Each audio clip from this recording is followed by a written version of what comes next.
خيسوس كاساس مدرب المنتخب العراقي الأول يعلن عن القائمة الأولية، يعني القائمة المبدئية لخليجي 25. فمن هم اللاعبين الذين استدعاهم كاساس؟ وهل يوجد من ضمن اللاعبين المحترفين أم المحترفين لم يستدعون؟ ومهند جعاز يتوصل إلى اتفاق مع إحدى النوادي، وذلك بعد فسخ عقده مع ناديه السابق نادي هاماربي السويدي. فمن النادي الذي وقع له مهند جعاز؟ السلام عليكم ورحمة الله وبركاته، شلونكم شخباركم؟ واهلا وسهلا بكم مقطع جديد. لا تنسون تحطون لايك للفيديو وسبسكرايب للقناه، فعلون زر الجرس مشان توصلكم اخبار الكره العراقيه اول باول. ويلا نستمتع بالمقطع. استدعى مدرب المنتخب العراقي الاول الاسباني خيسوس كاساس القائمه الاوليه من اللاعبين المشاركين ببطوله خليجي 25. اما القائمه تالفت من 35 لاعب، راح اقول لكم اياهم ان شاء الله بعد قليل. وطبعا راح يدخلون معسكر وراح يتم تصفيتهم الى 23 لاعب، وذلك حسب رؤية المدرب كاساس. أما بما يخص المحترفين فإن بعض المحترفين العراقيين وليس الكل تم استدعائهم من خلال هذه القائمة المبدئية، والبعض الآخر لم يتم استدعائهم، وخصوصا اللاعبين الذين ينشطون بالدوريات الخليجية، لأن الدوريات الخليجية لن تتوقف في بطولة خليجي 25. وطبعا للمعلومية أن بطولة خليجي 25 هي من خارج أيام الفيفا داي،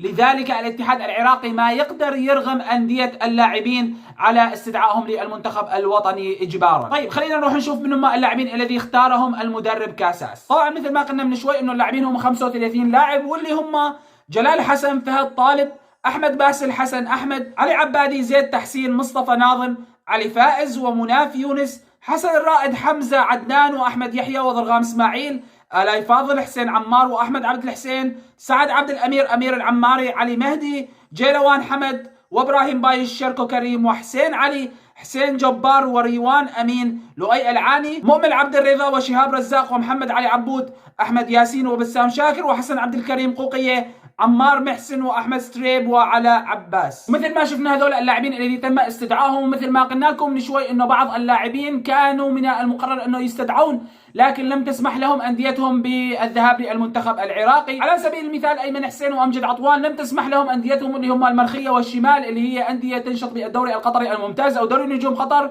بالذهاب الى المنتخب الوطني العراقي. ومثل ما قلنا انه البطوله خارج ايام الفيفا داي، لذلك ما باليد حيله. طيب نروح على خبرنا الثاني والخاص باللاعب مهند جعاز الظهير المنتخب العراقي. في الفتره الاخيره تم فسخ عقد اللاعب مهند جعاز من قبل نادي هاماربي السويدي، واصبح اللاعب لاعب حر، وبدات العروض تنهال الى اللاعب وخصوصا من الدوري الامريكي. لذلك استقر اللاعب اخيرا على نادي اسمه دي سي يونايتد اللي ينشط بالدوري الامريكي، ووقع معه رسميا، والان مهند جعاز لاعب لنادي دي سي الامريكي بالدوري الامريكي رسميا. هذا كان فيديو اليوم، اتمنى تكونوا استفدتم واستمتعتم. لا تنسون اللايك والسبسكرايب. السلام عليكم ورحمة الله تعالى وبركاته.